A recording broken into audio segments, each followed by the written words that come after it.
Hello नमस्कार मैत्रिणी, कशा आहात तुम्ही? मदत ना? तर चला आपल्याला ब्लाऊजवरून माप घ्यायचं आहे आणि त्याची कटिंग करायची आहे. तर ब्लाऊजवरून माप कसं घ्यायचं काय हे तुम्हाला मी सांगणार आहे.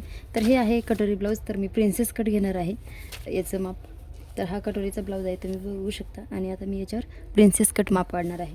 तर चला सगळ्यात अगोदर आपल्याला काय करायचं आहे, उंची मोजायची. उंची तुम्ही कशी मोजता? मी अशी मोजत असते बघा. इथून पकडायचं आणि हे जो टक्स आहे ना, त्या टक्सवर थोडंसं खेचायचं, म्हणजे वळून धरायचं. तर किती आलेले? 12.5 आलेली उंची. तर मला थोडंसं उंचीला हाईटला वाढवायचं आहे, त्याच्यामुळं मग मी इथं 13 घेणार आहे. म्हणजे 13.5 घेणार आहे सगळं माप. कारण त्यांना ब्लाऊज वरती जाते, उंची कमी आहे त्याच्यामुळे 13.5 13.5 आणि 2 रेषा घेतल्या, म्हणजे 13.15 उंची घेतली आहे मी. त्याची उंची खूप कमी आहे, ब्लाऊज बघूनच मला समजलं, त्याच्यामुळे मग मी उंची वाढवून घेतली. आणि बघा, शोल्डर 5.5 जे आपलं कंपल्सरीच सगळ्या ब्लाऊजसाठी असतं ते एवढंच घेतलेलं आहे. याला पण 5.5च, आणि मुंडा पण मी याला 5.5च घेणार आहे. इथे येतो 5.5. आणि चेस्ट किती आहे ते पण बघूयात आपण अगोदर. तर चेस्टचं माप ब्लाऊजवरती मी असं घेत असते. आता याला अजिबात मार्जिंग नाही आहे, म्हणजे जास्त मार्जिंग नाहीच आहे काही. हे बघा, तर चेस्ट 9 आहे, म्हणजे 36 साईज ब्लाऊज आहे हा. तर त्याच्यामध्ये मी 1.5 एक्स्ट्रा घेणार आहे. ठीक आहे, बघा 9वरच इथं फिटिंगची लाईन आहे, त्याच्यामुळे मग 36 साईज आहे हा ब्लाऊज. आणि 9 इंच चेस्ट येते, म्हणजे चौथा भाग. मग त्याच्यापुढे तुम्हाला 1 किंवा 1.5 वाढून घ्यायचं आहे, ते तुम्ही वाढवून घेऊ शकता. जेवढं तुम्हाला हवं आहे तेवढं तुम्ही घेऊ शकता. तसं 36 आहे, तर त्याला अजिबात मार्जिन नाही, त्याच्यामुळे मी 1.5 घेणार आहे. ओके. तर जेव्हा आपल्याला वाढवायचं सांगतात ब्लाऊज, तेव्हा सगळेच माप आपल्याला वाढवून घ्यावे लागतात. आणि हे फर्स्ट टाईम त्यांच्या मम्मीचे ब्लाऊज माझ्याकडे आलेलं आहे, कारण मी त्यांचे ब्लाऊज स्टिचिंग करते, पण त्यांच्या मम्मीचं ब्लाऊज माझ्याकडं फर्स्ट टाईम आलेलं आहे. त्यांचं असं म्हणणं होतं की हे एकदम व्यवस्थित शिवा, म्हणजे त्यांना, म्हणजे इकडंच माझ्या मम्मीचे पण मी ब्लाऊज स्टिचिंग करत जाईन. आणि त्यांचे ब्लाऊज पॅडेड ब्लाऊज असतात, जे की मी जेवढे पॅडेड ब्लाऊज शिवते ना, सगळ्यात जास्त पॅडेड ब्लाऊज त्यांचेच असतात. तर हे त्यांचेच मम्मीचं ब्लाऊज आहे. तर बघा, उंची टाकली आपण, शोल्डर 5.5 टाकले, मोंडा टाकला आहे 5.5च, चेस्ट आहे 36 साईज आहे, त्याचा चौथा भाग 9 घेतला आणि 1.5 एक्स्ट्रा पुढे घेतलेले. चला आता कमरेचं माप टाकूया खाली. बघा, कमरेचं माप किती आहे ब्लाऊजवरती? हे इथं एक्स्ट्रा कपडा आहे ना, इथपर्यंत घेऊया आपण. 8.5 भरले, 8.5 इथे. आणि आपल्याला 1 इंच एक्स्ट्रा घ्यायचं आहे त्याच्यामध्ये मला, कारण मार्जिन खूप कमी आहे, त्याच्यामुळे आपण इथं 1 इंच घेतले आहे. ठीक आहे. तर चला, प्रिन्सेस कट घ्यायचं आहे. तर आपल्याला काय करायचं, आता इथं टक्स पॉईंटचं माप टाकून घ्यायचं आपल्याला अगोदर. इथे बघा, 4 वर टाकते टक्स. 1 मिनटं. हे पहा, इथे 4 वरती टक्स पॉईंट टाकते मी. साईडनी 1.5 घ्यायचं आहे, इथं पण 1.5 घ्यायचं आहे, सॉरी. आणि उंची टक्सची पण 4चीच घ्यायची आहे. तर माझ्याकडे सगळ्यात जास्त प्रिन्सेस कट हाच चालतो. खाली क्रॉसपट्टी लावून सुद्धा स्टिचिंग करू शकता तुम्ही प्रिन्सेस कटला. तर त्याचा माप मी तुम्हाला सांगेल, पण माझ्याकडे हाच चालतो आणि परफेक्ट बसतो सुद्धा. किती काही हेवी साईज असू द्या, किती काही मोठी साईज असू द्या, तरी पण एकदम परफेक्ट बसतो. इथं बघा, आता आकार द्यायचा आहे मला थोडंसं. काही काहींचे प्रश्न असतात मैत्रिणी, की का नाही पफ क्रिएट नाही होत. पफ कशामुळे क्रिएट होत नाही ना, तर ते पण मी तुम्हाला सांगणार आहे. कारण काय आहे ना, जेव्हा आपण इथं आकार देतो, तुम्ही डायरेक्ट इथं सरळ नेता, तेव्हा सरळ नेलं तर मग तिथं पफ क्रिएटच होणार नाही. असं थोडंसं असं राऊंडमध्ये न्यायचं, म्हणजे इथं पफ तयार होतो. ओके. आणि आपले म्हणजे एकदम व्यवस्थित समोरून बसतो. तर चला, समोरचा गळ्याचा माप घ्यायचा आहे मला. तर हा कटोरी ब्लाऊज आहे ना, तर त्यांचं असं म्हणणं होतं की तुमच्या पद्धतीने शिवा.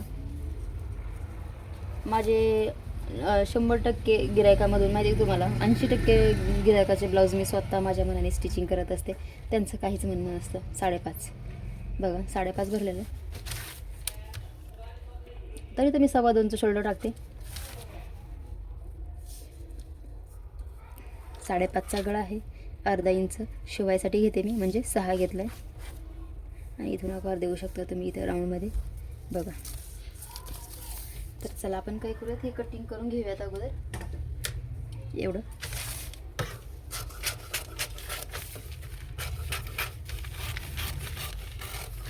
याच्यानंतर तुम्हाला कोणत्या ब्लाऊजची कटिंग पाहायची आहे, तर त्या मला कमेंटमध्ये सांगा. आणि याचं ब्लाऊज मी आजच स्टिचिंग करणार आहे, तर याचा पण व्हिडिओ मी तुम्हाला संध्याकाळपर्यंत पोस्ट करेल.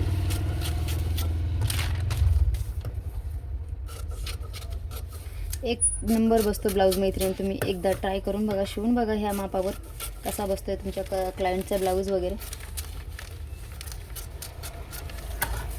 एकदम व्यवस्थित कटिंग करून घ्यायची.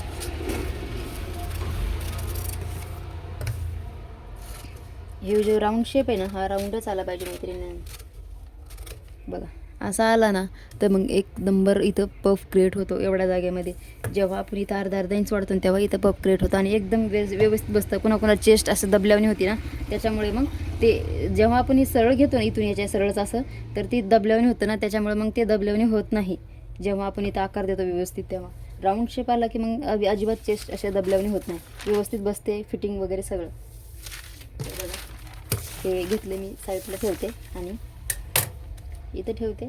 याला आपल्याला स्लीव्ज काढायचे आहेत, तर स्लीव्ज 3/4 स्लीव्ज आहेत याच्या. वर्कचा ब्लाऊज आहे तो. आता स्लीव्जचं मला त्यांनी माप दिलेलं नाही, कारण त्यांनी हेच ब्लाऊजचं माप आणलं होतं. तर चला मी टाकते आता 9ची स्लीव्ज.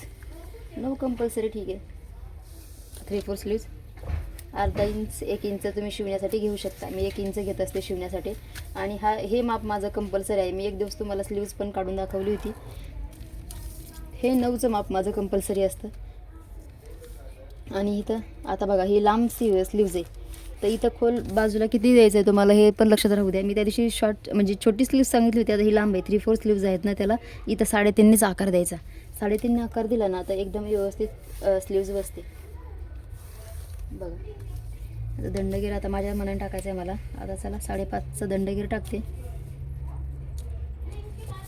1.5 एक्स्ट्रा घेतले. चला कटिंग करून घेते मी.